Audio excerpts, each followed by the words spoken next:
Polres Metro Jakarta Pusat akhirnya menetapkan Iwan Sumarno alias Jeki sebagai tersangka kasus penculikan anak bernama Malika Anastasia berumur 6 tahun. Kapolres Metro Jakarta Pusat Kombes Komarudin mengatakan, status Iwan Sumarno dinaikkan sebagai tersangka setelah pihaknya melakukan gelar perkara. Meski sudah menetapkan Iwan Sumarno sebagai tersangka, Komarudin belum mengungkapkan motif Iwan Sumarno melakukan penculikan terhadap bocah perempuan Malika. Sementara itu, Karopenmas Polri Brigjen Ahmad Ramadan mengatakan pelaku Iwan Sumarno terancam pasal berlapis. Pihak kepolisian bakal menjerat Iwan Sumarno pasal 330 ayat 2 tentang penculikan anak di bawah umur dengan ancaman hukuman pidana penjara selama 9 tahun.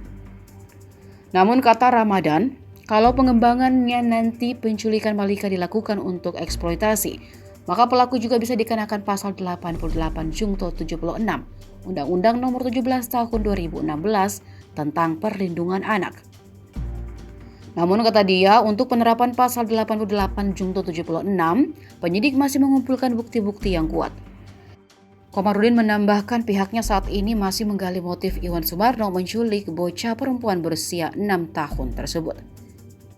Sebab saat ditangkap pada Senin 2 Januari malam kemarin, pelaku kerap memberikan keterangan yang berbelit-belit kepada petugas kepolisian. Adapun penangkapan terhadap Iwan Sumarno berawal dari informasi yang diterima pihak kepolisian pada Senin 2 Januari sekitar pukul 21.30 waktu Indonesia Barat.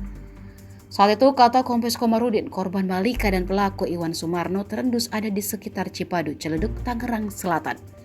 Dari informasi itulah, kata dia, pihak kepolisian melakukan penyisiran di wilayah tersebut. Hasilnya, korban dan pelaku berhasil ditemukan.